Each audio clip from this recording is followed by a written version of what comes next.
अस्सलामुअलैकुम students, I hope आप सब लोग ठीक होंगे, खैरियत से होंगे। तो साइंस थी 8 क्लास की और इसका हम चैप्टर 3 स्टार्ट करने जा रहे हैं, जो है variations, heredity and cell divisions के बारे में। तो इसमें हम एनिमल्स और प्लांट्स के बारे में पढ़ेंगे कि वो अपने इन्वायरमेंट में कैसे अडेप्ट करते हैं और वो अपने पेरेंट्स के से सिमिलर क्यों दिखते हैं और न्यू सेल्स कहाँ से आते हैं, ठीक है। और जो पेरेंट्स के जैसे होते हैं उनके बच्चे जो हैं वो पेरेंट्स के जैसे क्यों होते हैं, क्यों उनके जैसे नज़र आते हैं, ठीक है। इन सारी चीज़ों को डीएनए हो गया, वेरिएशंस हो गई, अडेप्टेशंस हो गई लिविंग ऑर्गेनिजम्स की, और करेक्टरिस्टिक्स जो हैं उनकी, जेनेटिक्स जो है वगैरह, ठीक है। ये सारी रिप्रोडक्शन वगैरह के बारे में आज हम डिस्कस करेंगे। आप सब लोगों के माइंड में ज़रूर होगा कि ये रिप्रोडक्शन क्या है, जेनेटिक्स क्या है, जीन्स क्या है, हेरिडिटी क्या है। तो ये सारी कन्फ्यूजन इस चैप्टर में दूर हो जाएगी। तो आज का जो हमारा टॉपिक है वो है हेरिडिटी, ठीक है।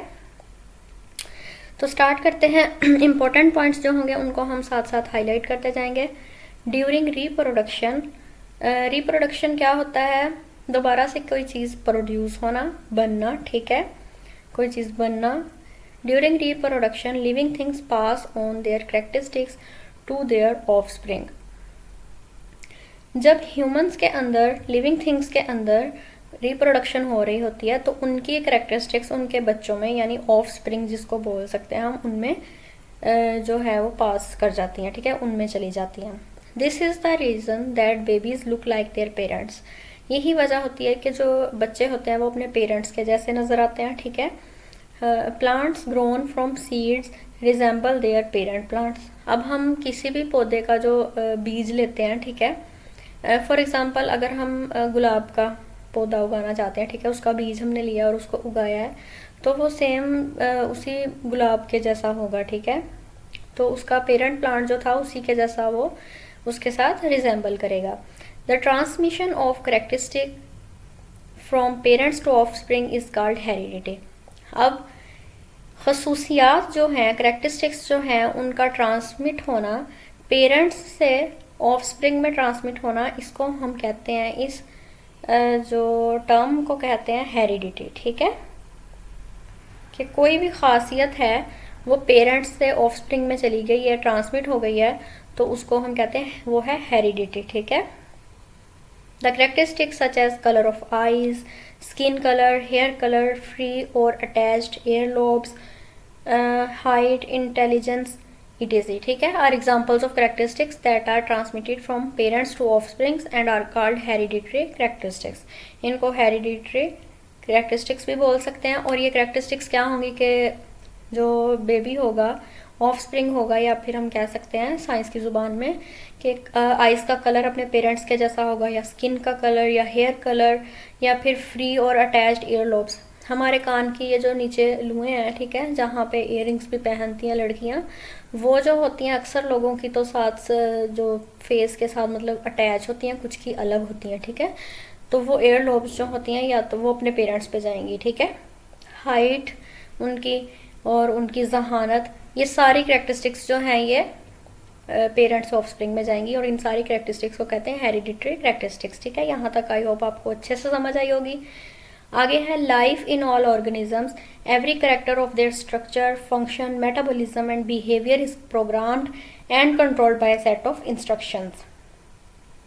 अब तमाम ऑर्गेनिजम्स में जो लाइफ है वो उनका स्ट्रक्चर का एवरी करेक्टर है, उनका फंक्शन है, उनका मेटाबॉलिज्म है, उनका बिहेवियर है, वो जो है वो पूरी इंस्ट्रक्शंस के साथ कंट्रोल होता है, ठीक है। These instructions are in the form of biological codes. तो ये इंस्ट्रक्शंस जो होती हैं ये बायोलॉजिकल कोड्स में होती हैं, जिसको हम कहते हैं जीन्स, ठीक है। हम कहते हैं जी उसको विरासत में ये चीज़ मिली है, ठीक है। अब एक इंसान है जो आपसे लड़ी जा रहा है, हम कहते हैं ये तो इसको विरासत में मिली है कि ये लड़ता ही रहता है, ठीक है। या फिर ये भी हो सकता है कि किसी को ग्लासेस लगे हुए हैं तो हम कहेंगे कि उसको जेनेटिकली ये इशू है क्योंकि उसके पेरेंट्स में था और उसके ग्रैंड पेरेंट्स में था, ठीक है। तो जेनेटिक्स और जीन्स ये होता है, ठीक है। You have received your genes from your parents. तो आप अपने पेरेंट्स से अपनी जीन्स जो है वो रिसीव करते हैं कि आपके पेरेंट्स में और आप में बहुत सारी बातें जो है वो सिमिलर होंगी, ठीक है। मतलब आपके बिहेवियर, आपका मेटाबॉलिज्म, फंक्शन, स्ट्रक्चर, कुछ भी, ठीक है। तो वो सारा मिलता जुलता होगा आपके पेरेंट्स के साथ। And they have received their genes from their parents. ठीक है, अब आपको जो जीन्स मिली हैं वो अपने पेरेंट्स से मिली हैं और आपके पेरेंट्स को उनके पेरेंट्स से मिली हैं। दस you and your siblings share many jeans of your parents and even of your grand parents. तो आप और आपके जो बहन भाई हैं, सिबलिंग्स हैं, ठीक है, वो एक दूसरे के साथ काफ़ी उनकी जीन्स जो है वो मिलती जुलती हैं और उनके पेरेंट्स और ग्रैंड पेरेंट्स से भी मिलती जुलती हैं। ठीक है, inherited characters are determined by genes. Inherited characters जो हैं वो जीन्स से डिटरमाइन किए जाते हैं। These are transmitted from generation to generation through genes. तो ये जो होते हैं ये ट्रांसमिट होते हैं एक जनरेशन से दूसरी नस्ल में। ठीक है, एक नस्ल से दूसरी नस्ल में ये ट्रांसफ़र होते हैं जीन्स के ज़रिए से। ठीक है,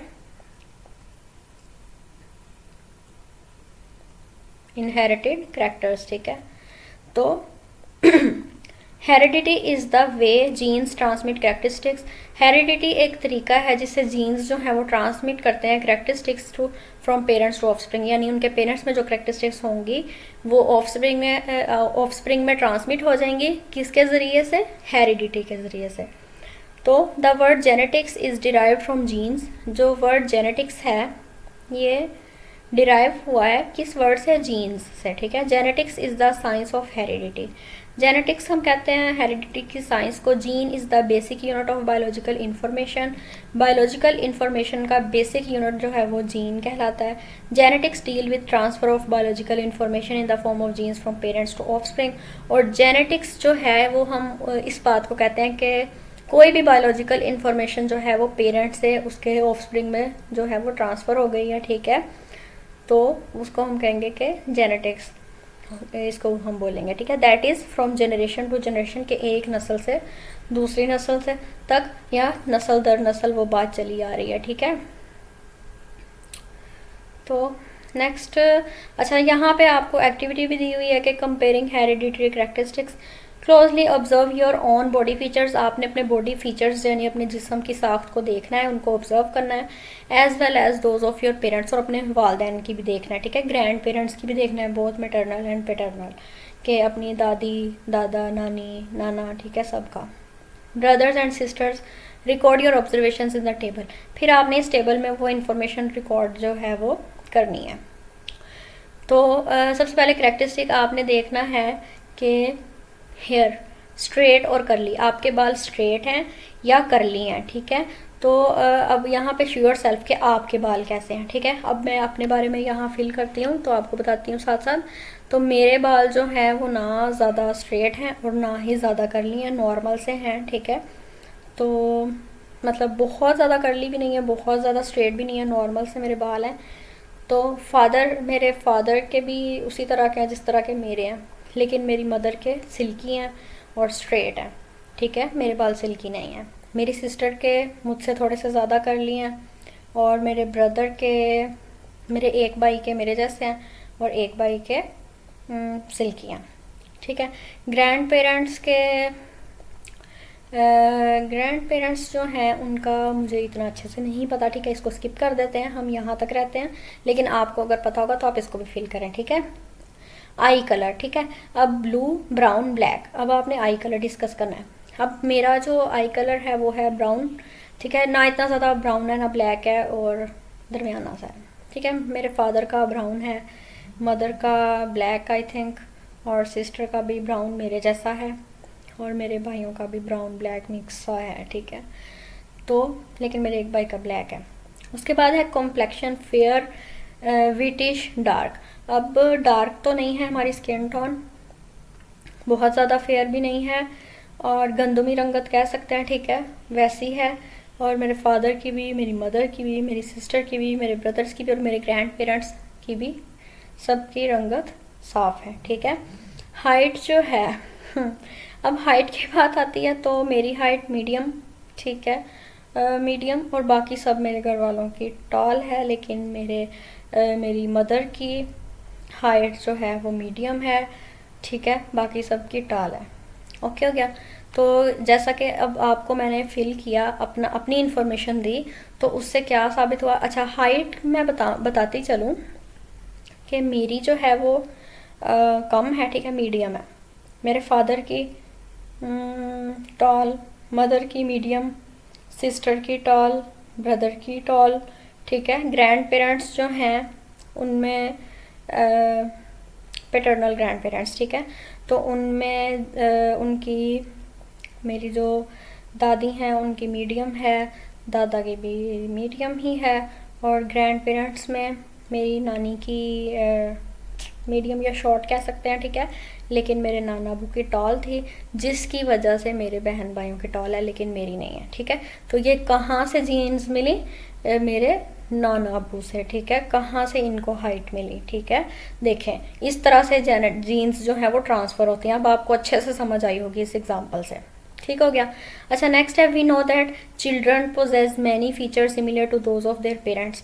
अच्छा, अब यहाँ पे हमें जैसे पता ही है कि हमारे जो भी बच्चे हैं उनके अंदर बहुत सारे उनके फीचर्स जो हैं वो उनके पेरेंट्स से मिलते जुलते होते हैं, but they also differ from their parents in certain respects. लेकिन काफ़ी सारी बातों में वो अपने पेरेंट्स से डिफरेंट भी होते हैं। Similarly brothers and sisters also show differences in many characteristics. इसी तरह जो बहन भाई आपस में होते हैं उनमें भी काफ़ी डिफरेंसेस होते हैं। Any difference in the characteristics of the members of a species called variation, ठीक है। कोई भी जो डिफरेंस आ जाता है किसी कोई भी करेक्टरिस्टिक का किसी भी मेंबर में, तो उसको हम कहते हैं वेरिएशन, ठीक है। Variation help organisms to adapt live successfully. अब वेरिएशन ऑर्गेनिजम्स को हेल्प करती है कि वो कामयाबी से ज़िंदगी गुजारे, ठीक है। Their environment have greater chances of survival and continue their race, ठीक है।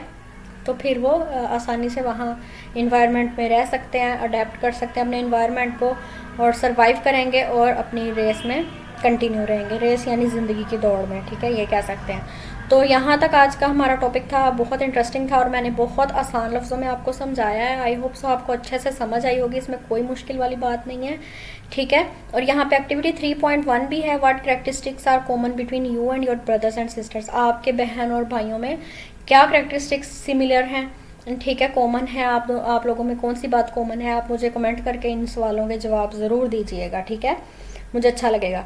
विच of these characteristics are also present in your parents और ग्रैंड पेरेंट्स, ठीक है। What conclusions do you draw from the previous observations.